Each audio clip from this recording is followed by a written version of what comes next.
네, 코인이 머니 시간입니다. 코인 시장 시가총액은 이제 코스피를 넘어서고 있는데요. 현재 코인 시장은 어떤 흐름으로 흘러가고 있는지, 앞으로 어떻게 전략을 짜봐야 될지 이야기 나눠보도록 하겠습니다. 자, 오늘은 엠블록 김용령 에디터님과 함께 해보도록 할게요. 어서 오세요. 안녕하세요. 네, 안녕하세요. 자, 먼저 우리 가상자산 시장부터 흐름을 살펴볼 것 같은데요. 그 주간 데이터를 살펴보도록 하겠습니다. 주간 데이터 현재 그 상황은 어땠는지 에디터님 도와주시죠. 네, 주간 시황 먼저 말씀드리도록 하겠습니다. 이번 주에 비트코인 가격도 역시 다른 금융자산과 마찬가지로 한 주간 가격이 요동을 쳤습니다. 일단 현재가를 살펴보면은요. 비트코인 가격이 24시간 대비 5.5% 오른, 약 5.5% 오른 1억 1,860만 원대를 지금 기록을 하고 있습니다. 현재 가격을 이제 살펴본 다음에 이제 주간 차트로 한번 넘어가 볼게요. 네. 전날 도널드 트럼프 이제 미국 대통령의 상호 관세 부과 유예 조치 때문에 아주 오늘은 이제 증시와 코인이 모두 이제 급등을 했었죠. 네. 그래서 역시나 코인 시장에도 이 유예 조치가 호재로 작용을 했고요.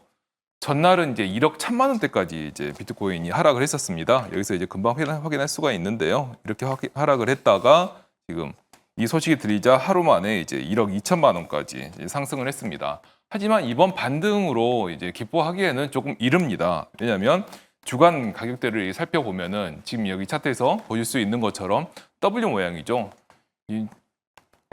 지난 주말에는 어느 정도 가격을 유지를 했다가 이번 주 중에 이제 관세와 관련한 여러 소식이 전해지면서 W 모양으로 가격이 요동친 거를 지금 차트에서 바로 확인하실 수가 있어요. 저번 주에도 그랬었지만 이번 주도 역시나 시장의 변동성이 굉장히 높아진 상황이고요. 그나마 다행인 것은 오늘 이렇게 반등에 성공을 해서 이제 약 1억 1,800만 원대까지, 약 1억 2천만 원대라고 할 수 있겠는데요. 이 정도까지 회복을 했다는 것입니다. 하지만 시장의 투자 심리는 여전히 악화된 상황이니까 주의를 하셔야 되겠고요. 자, 다음은 이제 시가총액 2위인 이더리움을 살펴보도록 하겠습니다. 이더리움의 현재가는 24시간 대비 6.64% 오른 비트코인보다는 조금 더 많이 올랐네요. 229만 원을 확인하실 수가 있고요. 역시 이더리움도 주간 차트를 살펴보겠습니다. 비트코인처럼 W자 모양을 하고 있지만 약간의 차이가 있죠. 주말에는 높은 가격대를 형성하다가 주중에 역시나 이 관세를 둘러싼 악재로 인해서 W자 형태로 이제 요동쳤는데 오늘 반등이 현재 지금 24시간 대비로서는 약간 높은 것으로 이제 볼 수는 있습니다만 비트코인 대비 조금 높은 것으로 볼 수 있습니다만 저번 주말과 비교를 했을 때 보면은 W자의 시작과 끝이 약간 다르죠. 더 낮습니다. 이렇게 이게 지금 현재 이더리움이 보여주고 있는 특성을 지금 확인할 수가 있는 건데요. 비트코인 대비해서 이더리움이 떨어질 때는 더 떨어지고 오를 때는 덜 오릅니다. 비트코인 대비 이더리움의 투자 매력이 많이 낮아져 있다는 것을 지금 바로 확인할 수 있는 지표라고 할 수 있겠습니다. 다음은 이제 전체 암호화폐 시장의 시가총액을 한번 살펴볼게요. 여기서 이제 크립토 마켓 캡이라고 써져 있는 이 차트가 바로 전체 암호화폐 시가총액 차트입니다. 현재 30일 한 달 분량의 차트를 확인하실 수가 있는데요. 이 뒤쪽에 있는 이 부분이 이제 이번 주입니다. 7일부터 해서 볼 수가 있죠. 이번 주 중에 뭔데 여기 그림에서도 이제 금방 확인할 수 있는 것처럼 많이 낮아졌습니다. 역시 W자 형태로 많이 낮아졌고 반등을 했어도 쭉 따라가 보면은 3월 대비해서는 낮은 것을 확인할 수가 있습니다. 시가총액이 이렇게 줄어들었다고 하는 거는 시장의 이제 유동성이 그만큼 줄어든 것이고 시장의 유동성이 줄어들면은 똑같은 충격이 가해져도 가격의 변동성이 높아집니다. 역시 투자에는 좋지 않은 상황이라고 할 수가 있겠고요. 특히나 비트코인 같은 경우는 이제 0.38% 시가총액이 늘어났습니다. 오늘. 하지만 이더리움 같은 경우를 보면은 16.28%가 줄어든 것을 확인할 수가 있죠. 이더리움이 역시 더 좋지 않다는 거 여기서도 바로 확인할 수가 있겠습니다. 그 다음에는 이제 좀 더 이제 확인해 볼 수 있는 차트인데요. 최근 들어서 점점 더 중요성이 올라가고 있는 가상자산 ETF 순유입 현황을 한번 확인해 보도록 하겠습니다. 작년 1월에 미국에서 비트코인 현물 ETF가 승인이 됐죠. 이 승인된 ETF를 통해서 기관 투자자들의 자금이 유입되면서 작년 그리고 올해 초라고 하긴 좀 그렇습니다. 어쨌든 작년 한 해라고 하는 게 낫겠네요. 작년 한 해 비트코인 가격은 굉장한 상승을 보여줬죠. 그러면서 관심도 함께 높아졌고요. 그 기관 투자자, 이 시장을 끌어올린 기관 투자자들의 자금이 바로 이 ETF를 통해서 들어온다고 할 수가 있겠습니다. 따라서 ETF의 순유입과 순유출을 확인해 보면 기관 투자자들의 투자 심리를 확인할 수가 있는데요. 일단 여기서 지금 확인할 수 있는 거는 이게 지금 4월 1일인데요. 4월 1일 이전에 3월을 보면은 순유입과 순유출이 이렇게 번갈아 가면서 좀 있습니다만 그래도 순유입이 더 많은 것을 확인할 수가 있죠. 하지만 4월 들어서부터 상황이 좀 바뀝니다. 4월 2일인데요. 4월 들어서는 4월 1일 하루만 순유입을 기록하고 나머지는 모두 순유출을 기록했어요. 그만큼 기관 투자자들의 투자 심리가 좋아지지 않았다라는 것을 확인할 수가 있겠습니다. 네. 마지막으로 이제 공포 및 탐욕 지수를 한번 확인해 보겠습니다. 저번 주에 설명드린 것처럼 공포, 탐욕 지수는 이제 이 숫자가 낮아지면은 시장이 공포 상태에 가깝다. 숫자가 높아지면 탐욕 상태에 가깝다라고 할 수 있는데요. 당연히 탐욕에 가까울수록 시장에서의 좀 더 투자하고 싶은 심리가 높다라고 볼 수가 있는 것이고요. 낮아질수록 이제 공포가 커지기 때문에 시장의 투자 심리가 좋지 않다라고 해석할 수가 있겠습니다. 이 역시 현 상태를 지켜보면은 지금은 현재 오늘은 이때 25를 기록하고 있고요. 이 뒤쪽이 이제 4월 달인데 3월 달에 이제 3월 초에 이 공포 탐욕 지수가 15까지 내려가서 연중 최저치를 한번 기록을 했습니다. 그때 비트코인을 둘러싼 이중 악재가 있었었죠. 예, 트럼프의 신뢰도 하락과 함께 또 여러 가지 악재들이 겹치면서 3월 초에 비트코인이 급락하고 시장이 악화됐었는데 한 달 동안 잘 회복되다가 역시나 관세 전쟁 때문에 다시 한번 이번 주 중에 다시 한번 15까지 내려갔어요. 그래서 역시 연저점을 치고 올라왔고요. 현재 지금 반등 때문에 25까지 회복됐다고 할 수는 있겠습니다만 25 역시 투자하기에는 그렇게 좋지 않은 탐욕보다는 공포에 가까운 수치라고 볼 수가 있겠고요. 시장의 투자 심리가 여전히 좋지 않음을 보여주고 있습니다. 네, 알겠습니다. 지금 한 주간 어떻게 흘러갔는지 이야기를 함께 나눠봤는데요. 일단 비트코인이 1억 1천만 원까지 하락을 했었다가 1억 2천만 원쯤으로 다시 또 반등세를 보여주고 있습니다. 하지만 투자 심리는 여전히 악화되어 있기 때문에 지금 기뻐하기에는 살짝은 이르다라고 또 코멘트를 붙여주셨는데요. 또 이더리움 상황도 살짝 말씀을 해주셨습니다. 비트코인보다는 조금 더 크게 움직였고요. 주말에 잘 움직이다가 역시 관세 이슈로 이번 주에 굉장히 큰 변동성이 있었다고 하고요. 또 ETF 순유입 상황도 한번 살펴봤습니다. 이 부분을 통해서 기관 투자자들의 심리를 엿볼 수 있다라고 말씀을 해주셨는데요. 3월까지는 유입이 조금 있었지만 4월부터는 순유출이 우세를 보였다라는 이야기 함께 해주셨습니다. 또 마지막으로 공포와 탐욕 지수까지 짚어주셨는데요. 3월 초에 공포 지수가 크게 부각이 됐었다가 극도의 공포 지수인 15까지 최근에 또 내려왔다고 합니다. 하지만 다시 25선까지 올라가기는 했지만 여전히 공포지수가 크기 때문에 시장 상황은 그렇게 좋지만은 않다라고 이야기를 해주셨으니까요. 이 부분 모두 참고해 보시면 좋을 것 같습니다. 자, 이제 조금 더 딥하게 이야기를 나눠봐야 되겠죠. 최근에 비트코인이 굉장히 크게 움직이고 있습니다. 앞서 우리 에디터님께서 말씀을 해주신 것처럼 굉장히 크게 또 빠졌다가 다시 또 반등하는 흐름을 보여주고 있는데요. 요즘에 또 보면 주식시장하고도 조금 같이 움직이고 있는 것 같아요. 네, 맞습니다. 사실 비트코인이 주식시장과 같이 움직인다라고 하면 비트코인을 딱히 투자할 이유가 없죠. 네. 주식을 사는 게 훨씬 편하고 그리고 우리가 정보도 많고 잘할 수 있지 않습니까?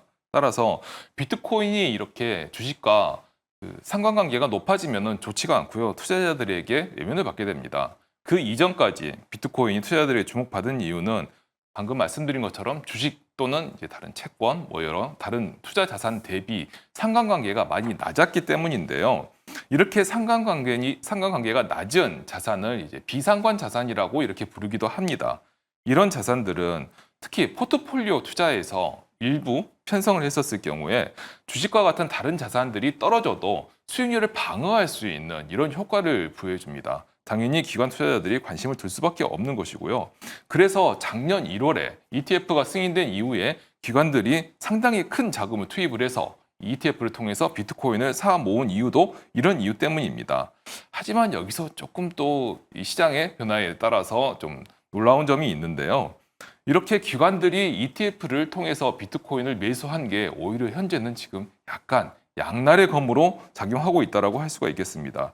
왜냐하면 비트코인 내에서 기관 투자자들의 비중이 높아지면서 이 시장을 둘러싼 심리가 기관 투자자들의 심리에 의해서 좌우되면서 주식과 같은 다른 자산과 일견 비슷한 구도를 형성하게 되어버렸기 때문입니다. 이렇게 되면은 주식과 같은 다른 자산 대비 상관관계가 높아지면서 주식이 오를 때 오르고 주식이 떨어질 때 떨어지는 이런 효과를 낳게 됩니다. 참 아이러니라고 할 수가 있는데요. 네. 여기에 대한 가장 확실한 증거를 이제 들면은 사실 지금 현 상황이 가장 확실한 증거입니다. 예. 거시경제 동향과 비트코인 가격 추이가 비슷하게 돌아간다는 게 이제 그런 건데요. 관세 전쟁에 따른 글로벌 경기 위축 우려의 강도가 높아지면서 이 강도가 높아지면서 비트코인의 하락 강도도 오히려 또 같이 높아지고 있습니다. 네네. 사실 이렇게 되면 안 되거든요. 네, 그러니까요. 너무 예. 거시경제랑 같이 움직이니까. 맞습니다.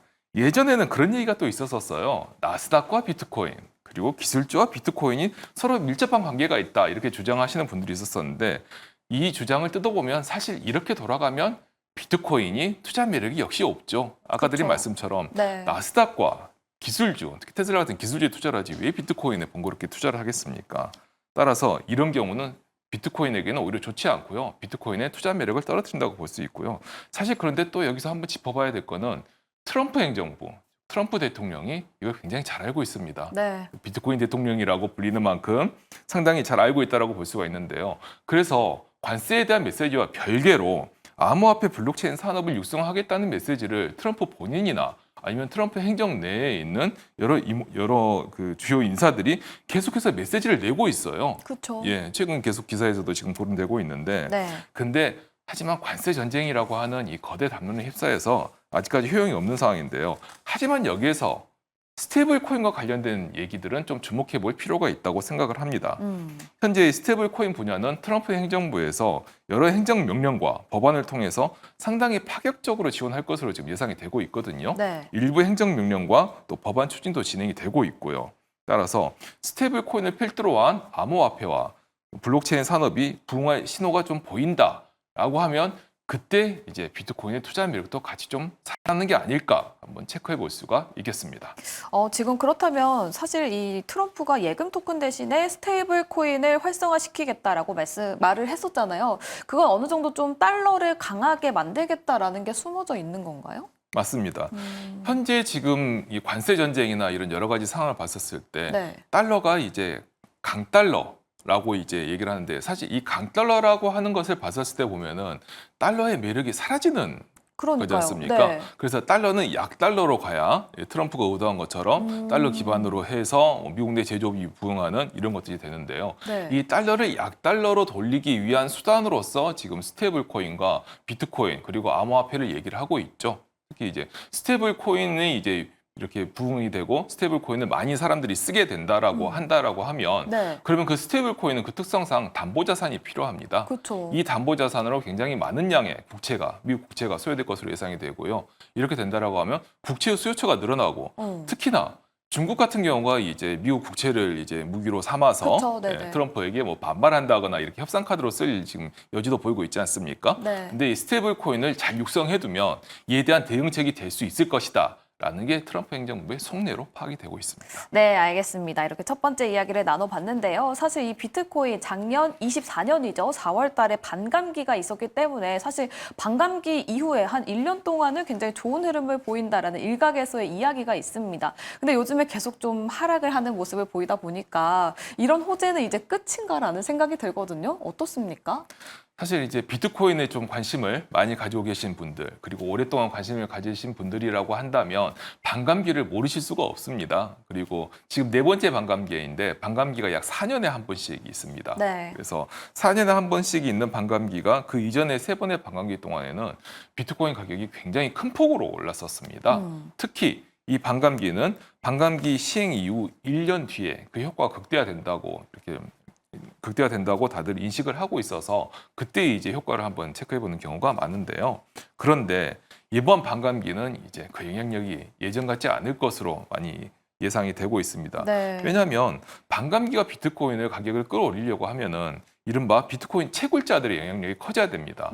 이 반감기가 비트코인 가격을 끌어올리는 그 뒤에 돌아가는 기저를 한번 살펴보면 반감기라는 게 비트코인 채굴에 대한 보상이 절반으로 줄어드는 것을 얘기하는 거거든요. 네. 보상이 절반으로 줄어드는데 채굴을 계속하려면은 채굴자들의 채굴 비용이 줄어들거나 아니면 비트코인 가격이 오르거나 둘 중에 하나가 돼야 합니다. 하지만 채굴에 들어가는 이 비용을 낮추기는 어렵죠.